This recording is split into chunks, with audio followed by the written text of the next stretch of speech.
Salut la jeunesse. Didier Deschamps est nul, Jul est un chanteur fabuleux, Picasso c'est franchement moche et Hanouna est super drôle. Ah, j'en peux plus de cette vanne. Vous n'êtes pas d'accord? Alors restez. Vous êtes dans le cas échéant et j'ai 2-3 trucs à vous raconter.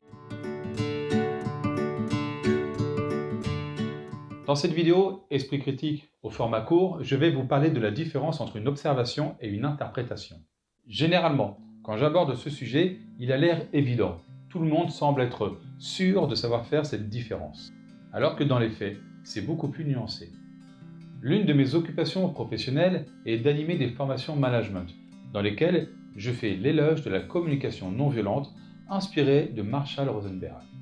Dans son livre « Les mots sont des fenêtres ou bien ce sont des murs », Marshall Rosenberg nous expose 14 principes afin de mieux communiquer. J'aurai sûrement l'occasion d'y revenir lors d'une prochaine vidéo. Et l'un de ces principes, le troisième, c'est observer sans évaluer. Je pense, et c'est là un avis tout à fait personnel, que c'est une bonne base pour gérer certains conflits, mais surtout pour les prévenir. Si vous êtes un grand fan de l'équipe de France championne du monde 2018, lorsque j'ai dit que Deschamps était nul, il n'est pas impossible que vous vous soyez énervé. Comment ça, il est nul? Il est champion du monde tout de même, encore un footix qui ne sait pas de quoi il parle. Effectivement, lorsque l'on s'attaque frontalement au fondement de vos croyances, il y a fort à parier que vous vous sentiez agressé et stressé.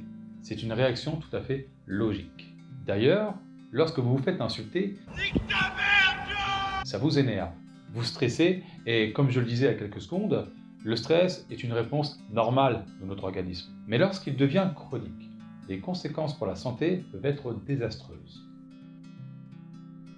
Maintenant, dites-vous que lorsque vous émettez une critique négative méchante, un jugement de valeur pas cool, bref, que vous médisez ou vous interprétez négativement quelque chose ou quelqu'un, dans votre cerveau s'activent les mêmes zones que lorsqu'une autre personne vous critique provoquant le même stress, donc par conséquent les mêmes mots.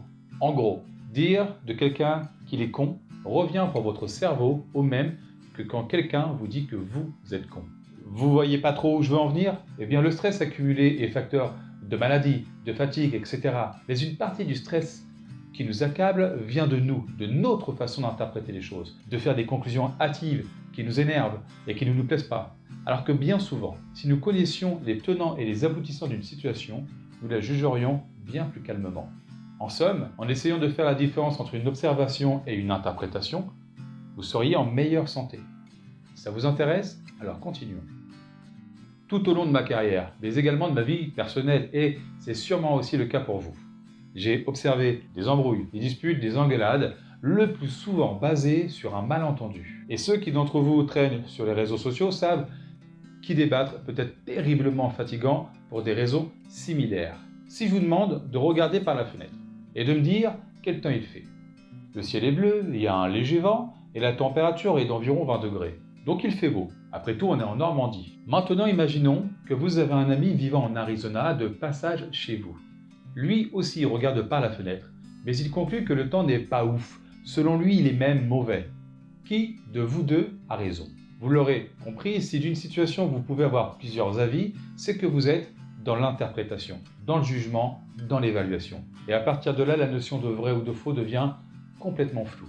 Le ciel est bleu, la température est de 21 degrés, le vent d'à peine 20 km/h, ça ce sont les observations. Les années précédentes, à la même époque et au même endroit, la température était de 12-13 degrés et le ciel était gris. Tenant compte de ces observations ainsi que de l'importance de la température pour moi, j'en conclus qu'il fait beau. Ça, c'est l'interprétation et elle dépend de nos référentiels. Gardez à l'esprit que c'est juste une grille de lecture, un outil pour mieux communiquer. N'allez pas faire ça à chaque fois ou on finira par vous lancer des cailloux. Et j'y reviendrai plus tard, mais il est important de définir en amont les contours de l'interprétation. Ceci étant, avec cet exemple simple, nous observons déjà l'importance de la nuance proportionnelle à nos référentiels.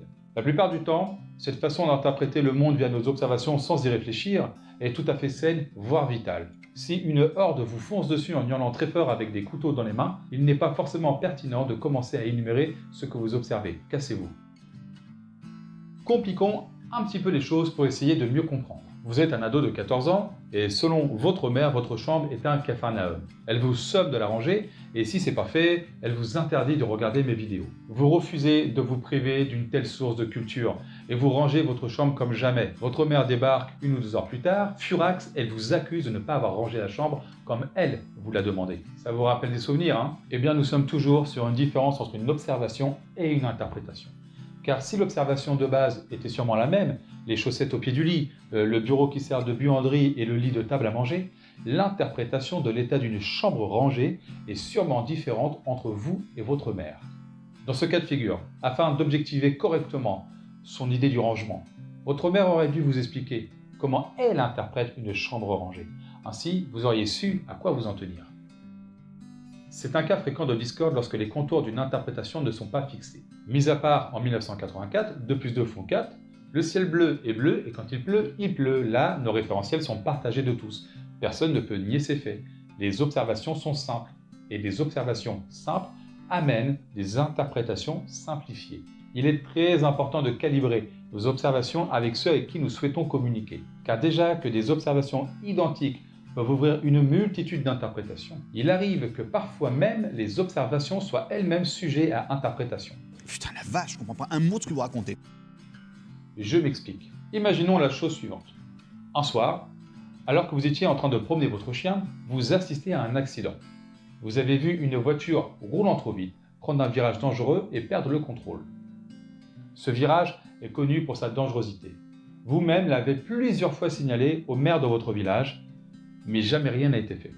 La voiture a foncé dans un arbre qui s'est abattu sur elle. Vous apprendrez plus tard que le conducteur est malheureusement décédé. Selon vous, quelle est la cause du décès?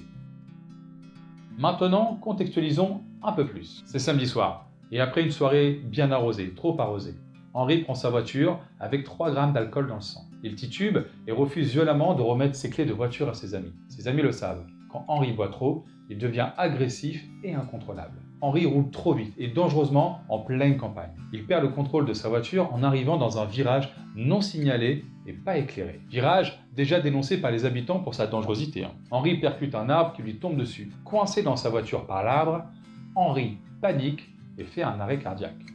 Quelle est la cause du décès?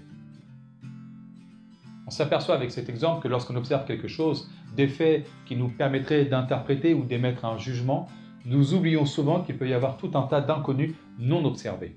Il y a ce que l'on sait ne pas savoir, et ce que l'on ne sait pas ne pas savoir. Didier Deschamps est nul. Jul est un chanteur fabuleux. Picasso, c'est franchement moche et Hanouna est vraiment drôle. Vrai? Faux? Bon, en fait, tout ça, ça dépend. Rien ni personne n'est en mesure d'imposer ses goûts ou ses référentiels aux autres. Il est sûrement plus constructif de se mettre d'accord sur ce que veut dire pour vous nul, fabuleux, moche et drôle. Observer sans évaluer est la plus haute forme d'intelligence humaine. Krishnamurti. Merci à tous pour prendre de votre temps pour regarder mes vidéos. N'hésitez pas à les liker et à les partager. N'hésitez pas non plus à laisser quelques commentaires. En attendant, moi je vous dis à très vite pour une prochaine vidéo. Allez, ciao.